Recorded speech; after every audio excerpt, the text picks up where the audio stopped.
Amém? A palavra de Deus, ela nos inspira, ela nos direciona, nos motiva. E nós vamos louvar agora ao Senhor com a música Nas Mãos do Oleiro.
Amém.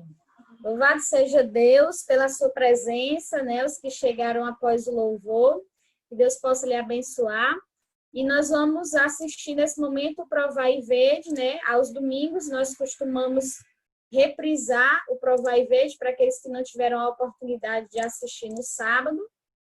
E nossa vontade era dizer, logo após os diáconos e as diaconisas irão recolher os dízimos e as ofertas, mas como nós não estamos na igreja, nós explicamos sempre a cada culto as maneiras pelas quais os irmãos podem ofertar, né, através entrando em contato com a tesoureira, a Gislene, ou a Natália, que é a assistente dela, né, a tesoureira associada, pelo 7Me, o aplicativo, né, da Igreja Adventista, ou pela conta bancária que a associação disponibiliza, né, para que a gente faça depósitos ou transferência. Mas vamos novamente assistir aqui o testemunho dessa semana, que foi muito abençoado.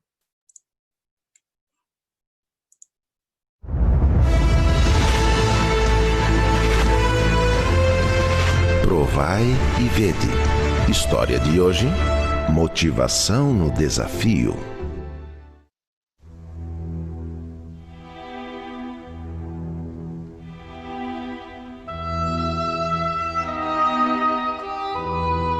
Eu era servidor público, trabalhava na Agência de Águas da Bahia e fui transferido para atender a comunidade de Vila Sauípe, a 70 quilômetros de Salvador. Embora a região fosse um paraíso tropical, com lindas praias de águas quentes, a vila ficava no interior e não oferecia as facilidades dos grandes centros. Eu, minha esposa Jaciara e meus 3 filhos éramos os únicos adventistas da comunidade de 3.000 pessoas. Nossa casa era a igreja e assim seguimos por algum tempo, até que despertou em nós o desejo de iniciar um trabalho evangelístico na vila, com o objetivo de construir ali um templo adventista. O importante era iniciar a obra do Senhor. Alugamos uma pequena casa que serviu de igreja por um bom tempo. Os frutos começaram a brotar e as pessoas foram batizadas. Os meses se passaram. Recebemos a doação de um terreno e imediatamente iniciamos a construção. O dinheiro vinha de parte do meu salário, de doações dos amigos e empresários locais e também do caixa da igreja. A obra seguia como era possível, até que recebemos uma grande ajuda financeira da administração do campo e conseguimos concluir o templo. Hoje, nossa igreja, ainda que pequena, é uma luz do Evangelho aqui na comunidade. Para atender melhor aos irmãos, nossa igreja recebeu outro grande apoio da administração e estamos reformando a fachada central e construindo um tanque batismal. Tudo para a obra de Deus.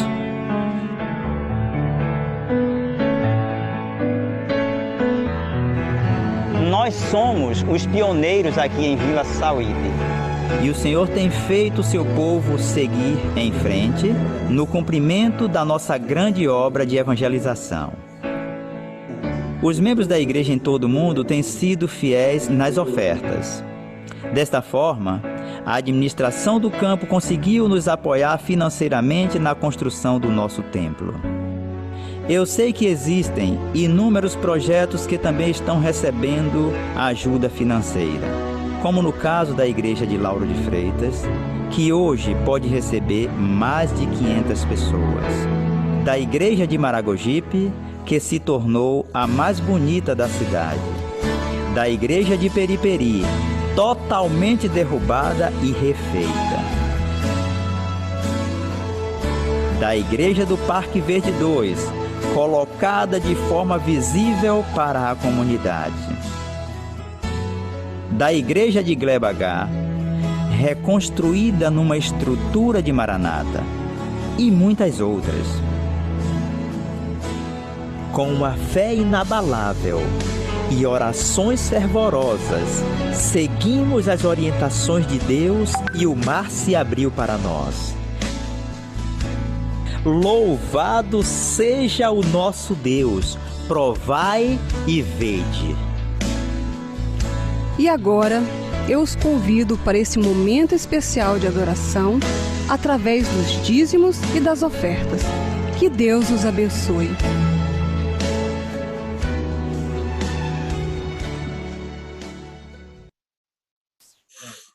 Amém? Infelizmente, não vamos poder recolher os dízimos e as ofertas aqui, mas que Deus possa abençoar cada um daqueles que têm mantido a sua fidelidade e também têm sido gratos a Deus através das ofertas. Roberto? Cadê o Roberto? Roberto fica aqui na escuridão do culto. Pronto. Então, vamos orar. Querido e eterno Deus, maravilhoso Pai Celestial, que somos gratos, Jesus, porque o Senhor nos dá a oportunidade de sermos doadores, de sermos teus mordomos.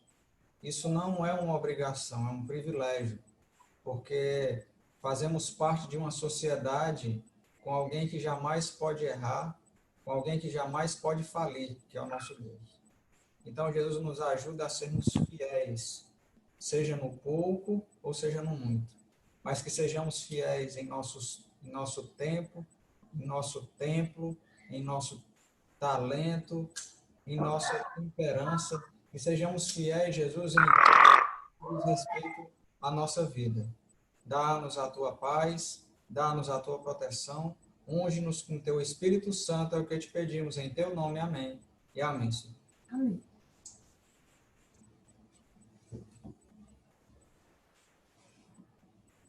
A gente vai ter alguma parte especial agora, não? Não, infelizmente a Tainá não pôde vir hoje para fazer o louvor especial. Então agora é com você, meu amigo, Clauber. Que Deus possa lhe abençoar. Para a igreja que não conhece, nosso irmão também não conhece, o Jetro que ele indicou aqui. Como eu falei, seja bem-vindo aqui à nossa igreja. Se você quiser fazer as honras de se apresentar a cada um de nós, fique à vontade, viu? Obrigado, amigo Roberto. Eu sou Flaubert aqui mesmo de Alagoas, uma igreja bem do interiorzinho, chamada Viçosa. Eu conheci o Jetro, né, porque a gente trabalha, inclusive, ele trabalha no setor da tesouraria aí, na Associação Cearense, e eu trabalho na tesouraria aqui, na Missão Alagoas, e conhecemos já, só que o convite veio por um amigo meu, chamado Cristóvão, que trabalha com ele lá diretamente. E foi muito bom, eu agradeço a ele por ter feito esse convite, e aí aceitei. Eu sei que é um prazer para mim estar pregando para vocês hoje, assim também como é um prazer para mim estar pregando para qualquer outra igreja, em qualquer outro lugar. No ano de 2019, quer dizer, no ano de 2018, eu fiz uma promessa para Deus. Eu disse assim, Deus, se o Senhor me conseguir me dar uma moto, eu vou pregar em todo lugar que o Senhor mandar. E foi interessante, porque ele me deu a moto no ano de 2018, como eu pedi. E no ano de 2019, eu preguei demais. Eu estava fazendo os cálculos ali, foi por volta de uns 500 sermões a meditações que eu fiz durante o ano todinho, em igrejas diferentes aqui no estado todinho de Alagoas. E eu aprendi uma coisa, quando Deus ele nos dá uma coisa, ele nos cobra direitinho. Ele me cobrou direitinho, porque os convites vieram de tudo que é parte do estado de Alagoas. Eu não poderia iniciar sem antes me apresentar aqui a minha sobrinha, né? É a Ágata, ela disse, tio, me apresente lá para o povo do Ceará. Ela disse, eu tô feia, eu vou aqui pentear os cabelos, e estava penteando o cabelo para apresentar ela. E ela está aqui. Dê uma boa noite para o povo. Boa noite. Boa noite, Ágata. Seja muito bem-vinda. Estamos muito felizes com a sua presença. Tchau. Muito bem. Então é assim, meus amigos. Hoje eu quero ser bem breve com vocês. Eu não costumo demorar muito nos sermões, mas é interessante a gente compartilhar o que a gente aprende lendo a palavra de Deus, né? E lendo a Bíblia esses dias, eu consegui ver uma parte interessante para mim, e eu aprendi conselhos interessantes também para a minha vida. E é esses conselhos que eu quero compartilhar com vocês hoje. Antes, eu queria que vocês abrissem lá em Lucas, capítulo 10. E a gente vai iniciar a leitura aí, a partir dos versículos 30 em diante. A gente vai ler aí a história do bom amigo, né? Em algumas versões, o bom samaritano, mas é o homem que ajudou o outro no momento difícil que ele estava passando, pela parábola. Todos encontraram? Dá um ok aí. Muito bem. A Bíblia, ela nos deixa claro que Jesus, em alguns momentos, falava por parábolas. Ele falava isso para que as pessoas, por meio de códigos, entendessem a mensagem que seria para elas. Porque nem tudo que Jesus falava era para todos. Então, algumas palavras eram referidas para as pessoas e por isso ele falava por meio de códigos, para que elas vissem aquilo ali e entendessem que era para elas. E essa parábola aqui, ele estava falando certamente para uma pessoa que era conhecedor da Bíblia e indagou Jesus acerca de quem era o próximo dele. Provavelmente a gente já se fez essa pergunta muitas vezes de quem é o nosso próximo. E a gente acha que nosso próximo é quem está ao nosso lado e talvez aquele que faz parte da nossa família, talvez um pai, a mãe, um amigo, um tio, uma tia, um irmão. Mas a gente sabe que nem sempre quem nos ajuda nas horas difíceis são essas pessoas. Às vezes a ajuda ela vem de onde a gente menos espera. E você sabe disso. A ajuda vem de uma forma muito grandiosa que nos pega de surpresa. E é uma surpresa a gente receber uma ajuda de quem a gente não espera.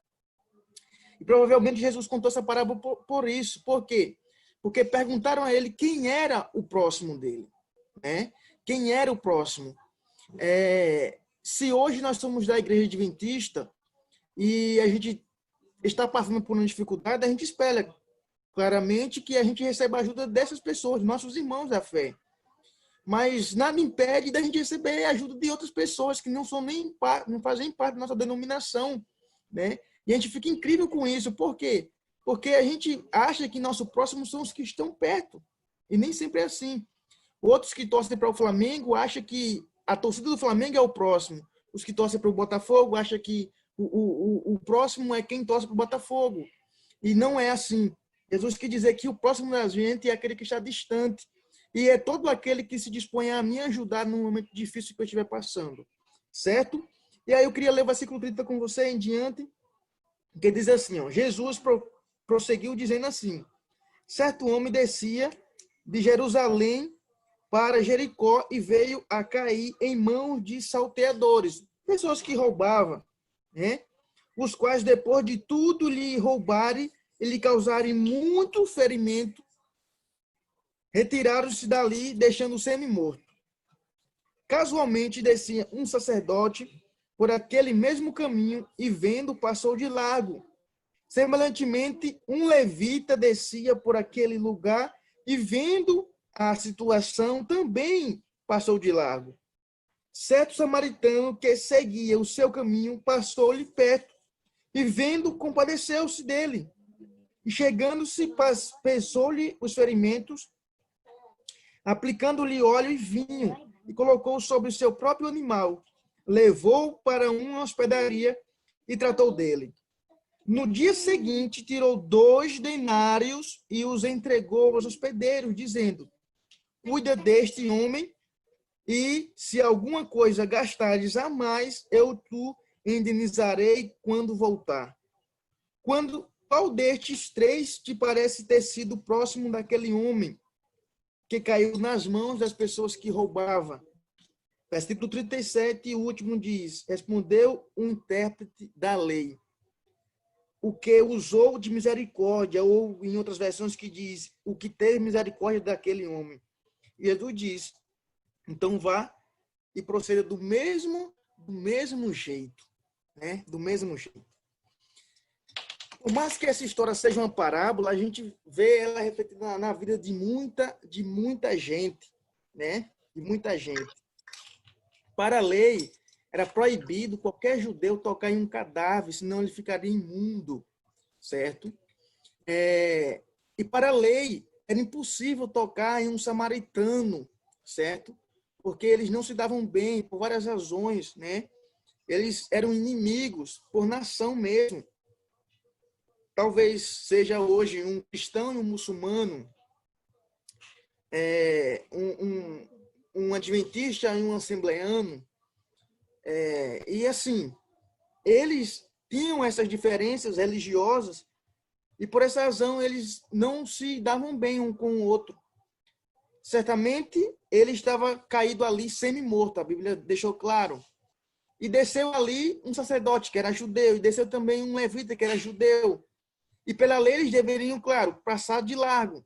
Mas o interessante é que você vê que a Bíblia fala claramente que quem não se compadece da dor do outro sempre vai achar uma desculpa para passar de largo. A gente não precisa ajudar todo mundo que a gente encontre pela frente, mas aqueles que a gente puder ajudar será muito bem grato a gente. Eu tenho um costume, e tenho, assim, já de vários anos, toda vez que eu encontro uma criança e gosto dela, eu costumo presentear essas crianças. Na casa da minha noiva, que é distante de onde eu moro, eu conheci lá um menino chamado Luiz. E foi interessante conhecer ele, porque ele me lembra muito, né, meus irmãos, que eram carentes. E na Páscoa agora, né, na última Páscoa, eles queriam muito ganhar ovo da Páscoa, ele e os irmãos dele, esse Luiz. E assim, quando eu era pequeno, também eu desejaria muito ganhar ovo da Páscoa, mas nunca tinha. Ninguém nunca me dava. E meus pais não podiam comprar. Hoje eu tenho posse de comprar ovo da Páscoa, eu não compro porque eu não quero, mas eu decidi presentear o Luiz e os irmãos dele. E era muito feliz ver o sorriso no rosto do Luiz. E isso me deixou feliz também. E eu aprendi que a gente não tem como ajudar todo mundo, é impossível, nós não temos condição para ajudar todo mundo. Mas escolha aquele que você vai ajudar e ele vai ser muito grato a você. Logo depois que eu apresentei ele com o ovo da Páscoa, ele veio com um saquinho geladinho. Não sei como é que chama aí. E ele disse, tio, você quer um? Ou seja, ele estava querendo retribuir aquilo que eu fiz para ele. E é isso que Jesus quis dizer aqui, em acerca de ajudar o próximo. E ele quis também dizer aqui que a ajuda veio para aquele samaritano, né, para aquele judeu que estava ali semi-morto, de uma pessoa que ele menos esperava, que era um samaritano, né? Ele não podia, de certa forma, ficar ali, senão ele morreria, porque estava quase morto. E a Bíblia diz também que um sacerdote, um levita, segundo a história, tinha funções especiais na igreja. O sacerdote para ministrar a igreja, fazer os sacrifícios diários, fazer a expiação, né? Os levitas tinham a função de cuidar dos átrios, do pátio, cuidar da casa, cuidar dos louvores, dos utensílios, certo? E eles provavelmente eram muito admirados, assim como hoje nossos pastores são admirados, certo? Mas o que a Bíblia deixa claro aqui é que eles tinham uma vida por trás do ministério. Eles tinham uma vida de falhas também e erros. E você vê aqui na Bíblia declarando e mostrando a falha que eles tinham e o erro que eles tinham aqui. Uma outra coisa aqui que eu vejo é que muitos eles se espelham no outro pelo que elas mostram ser e ter. E provavelmente as coisas não funcionam assim. Por quê? Existe muita gente que para as outras elas mostram ser uma coisa, mostram ter dinheiro, mas elas sabem a dificuldade que passa quando chega em casa. Que adianta nós mostrarmos para as pessoas que nós somos felizes se a gente sabe que não é feliz? O que adianta a gente mostrar para a pessoa que temos dinheiro e compramos coisas que dividimos em 12, 24 vezes, para mostrar que temos, mas a gente sabe que cada parcela que sai do meu bolso para pagar aquela aquisição faz grande falta no final do mês. Então a gente não tem que viver de aparência, mostrar para as pessoas a aparência. Em certa situação, Jesus também disse, seja como o sal, e tem várias razões pela qual a gente deve ser como um sal, e uma delas é mostrar ser o que é, não como um coloral, que mostra ser o que não é. Então, as pessoas que assim agem, elas se amostram, E a gente conhece muita gente assim. Ah, se ele comprou um carro, eu quero comprar um também, talvez até melhor do que ele. Se ele comprou uma moto, eu preciso comprar uma também. Se ele comprou uma roupa diferente, eu preciso comprar também, né? O final do ano está chegando e eles estão comprando roupa, eu preciso comprar também. Viva como você pode viver e sempre arque com aquilo que você pode pagar, certo? É o conselho bíblico aqui, mostrando ali a aparência que o sacerdote e o levita vivia. Das 3 pessoas ali que estavam perto daquele judeu caído e quase morto, as que mais deveriam se compadecer daquele homem era o sacerdote e o levita. Mas provavelmente eles tinham as intenções boas de não ajudá-lo para seguir a lei e até para atender a necessidade da igreja, porque eles serviam a igreja. E é nisso que eu também quero focar. Muitas vezes a gente precisa quebrar os protocolos para poder ajudar os filhos de Deus. Muitas pessoas, eu já vi muitas mesmo, não ajudar alguém no sábado porque seria um trabalho. Eu lembrei uma vez, quando eu ainda tinha meus 15 anos, chegou uma vizinha, bem senhora, ela pedindo a minha mãe para deixar a gente e ajudar ela a colocar uns tijolos que tinham chegado da construção para dentro de casa. E era um dia de sábado. Ela disse que queria pagar. Aí a minha mãe disse assim, não, eles não vão porque hoje é sábado. Eu disse, mãe, hoje é sábado, não podemos receber, mas não impede de fazer o bem. E eu fui, mais meu irmão, e colocamos os tijolos para dentro. Eu creio que foi melhor falar do sábado para ela, para aquela vizinha que era católica, desse jeito, se dispondo, né, a ajudar, do que simplesmente falar a Bíblia naquele momento, certo? Então, a gente precisa fazer isso com as pessoas, mostrar para elas quem Jesus é, pelo corpo, né? Pela mente, pela fala, pelo gesto de carinho. E elas vão sentir mais Jesus do que qualquer outro sermão, do que qualquer outra coisa que a gente fizer. Um outro detalhe aqui é que aquele samaritano, ele gastou aqui, a Bíblia diz, 2 denários. Um denário na Bíblia significa um dia de trabalho. Um dia de trabalho, a pessoa se dedicava, né, ao seu trabalho e ganhava um dia de serviço. Hoje aqui talvez eu esteja falando para professor, para pedreiro, engenheiro talvez. E vocês sabem o dia de trabalho de vocês, o quanto você ganha, certo? Imagine agora você ter que doar 2 dias do seu trabalho para alguém que não gosta de você, né? Porque os judeus não gostavam dos samaritanos. Imagina você ter que doar 2 dias de vida, porque para você ganhar aquele dinheiro, você gastou 2 dias de vida, certo? E na Bíblia, toda vez que a gente reparte nosso pão, a gente está repartindo um dia de vida com o próximo. E você vê aqui que ele diz, eu vou pagar esse de ordinário, se você gastar mais alguma coisa, eu pagarei quando voltar. Ou seja, ele viu que aquilo ali não ia fazer falta e estava se dispondo a dar mais se caso fosse necessário. E é interessante ver esse gesto de carinho por parte daquele homem que era samaritano. Se ele fosse pensar na cultura, ele não teria ajudado aquele judeu que estava caído. Se ele fosse pensar na religião, ele não teria ajudado aquele judeu que estava caído. Se ele fosse considerar os maltratos que os samaritanos tinham por parte dos judeus, ele não ajudaria aquelas pessoas. E o que eu quero falar para você aqui hoje é o seguinte: ajude quem você puder, mas nunca espere retorno, porque pode não vir retorno para você. O retorno pode não vir da forma que você queira. Imagina você ter que ajudar alguém e ela te respeitando. Uma história diz que uma certa vez um escorpião queria pedir ajuda a um elefante para passar um rio. E a gente sabe que o escorpião é arisco, qualquer coisa ele pica. E o elefante disse para o escorpião: você vai me picar. Provavelmente quando a gente estiver passando, você vai me picar. Ele disse: não, pode me atravessar que eu não vou picar. Então o elefante disse: eu vou então passar você, mas por favor, não me pique. Então o elefante começou a passar o rio E o escorpião foi lá e picou o elefante. E o elefante disse, o acordo que a gente fez foi para que não você me picasse. Ele disse, mas a minha natureza falou maior. Então tem gente por aí, a natureza dele é agredir com palavras, é nos machucar. E a sua natureza como cristão é ajudar, se colocar à disposição, porque você é filho de Deus. Você faz parte do exército de Deus.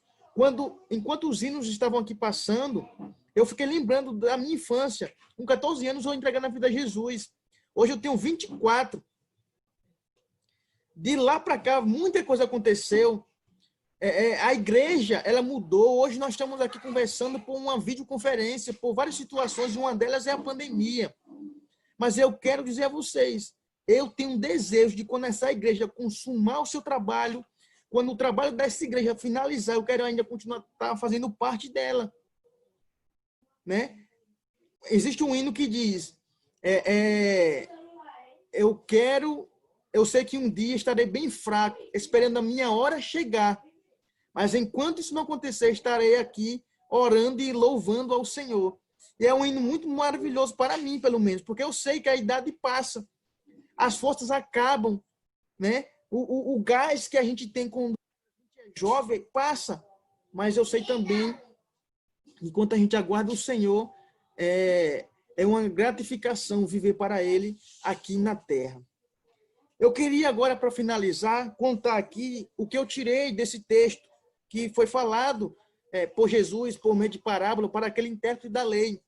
Eu tirei aqui 3 filosofias e eu quero partilhar essas filosofias com você. A primeira filosofia que eu encontro aqui é a filosofia do ladrão. E que filosofia é essa? É que tudo que é do outro tem que ser meu, a qualquer custo. Você vê aí muita gente roubando o que o outro tem. Você vê aí muita gente querendo ter o que o outro tem. E por isso vive infeliz. Por esta razão, talvez viva angustiado. Porque a gente sabe que Deus, ele dá as coisas aos outros de acordo com a sua necessidade. E também o esforço, é claro.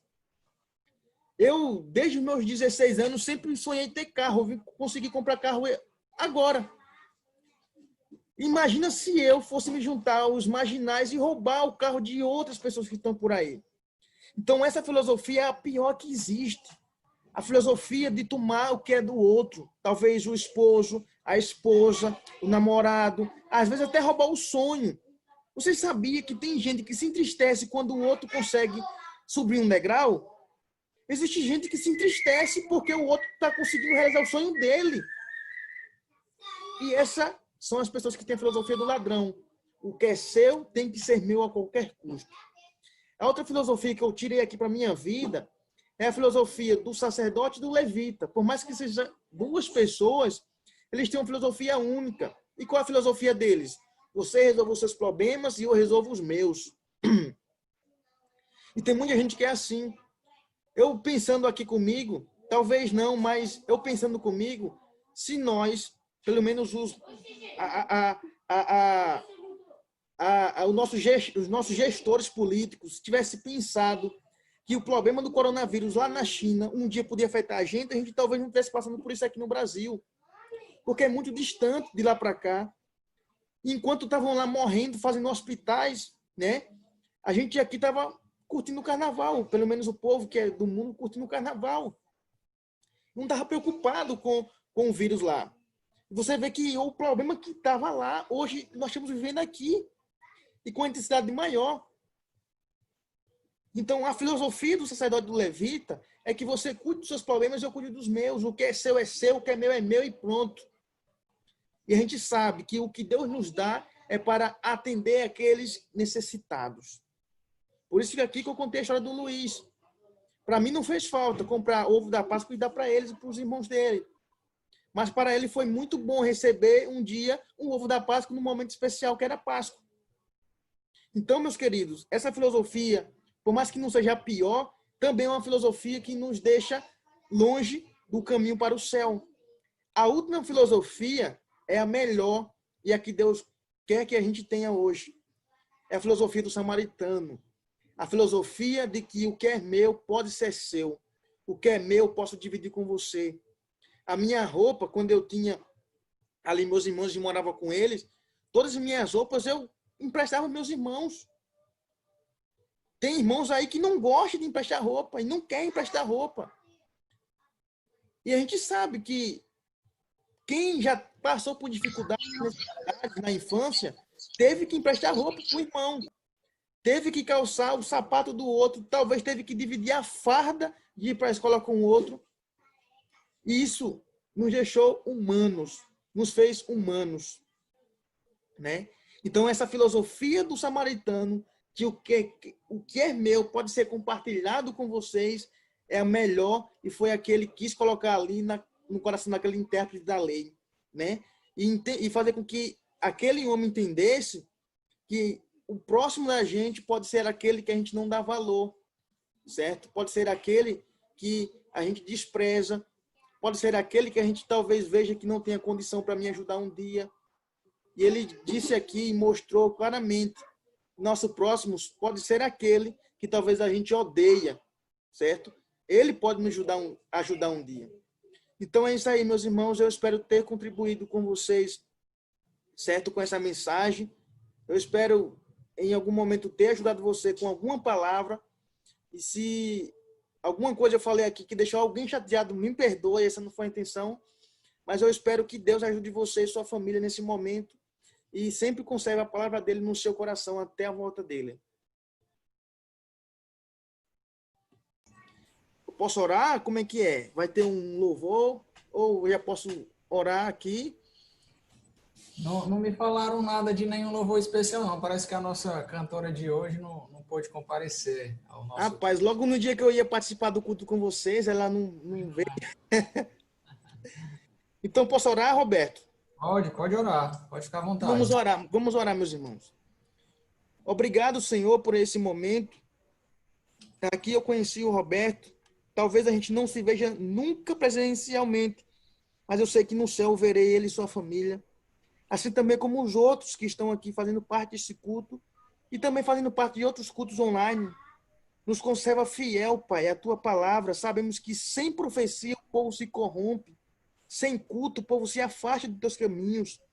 Essa fase que estamos vivendo é uma fase que está selecionando o povo que realmente quer um compromisso com o Senhor. E por essa razão estamos aqui agradecidos, Pai, pela vida e pela saúde que ainda temos. Quero que o Senhor venha estar ali fazendo o consolo das pessoas que perderam parentes nesse momento de pandemia. Quero que o Senhor venha estar ali ajudando no momento de aflição que talvez um pai de família esteja passando por ter perdido o emprego nesse momento de pandemia. Quero também que o Senhor faça sempre crescer no nosso coração a esperança de um dia o Senhor voltar e tudo isso finalmente finalizar. Quero pedir uma boa noite em nome de Jesus Cristo. Amém. Amém. Muito obrigado, viu, meu amigo? Que Deus lhe abençoe. Valeu, meu amigo. Muito obrigado pelo convite.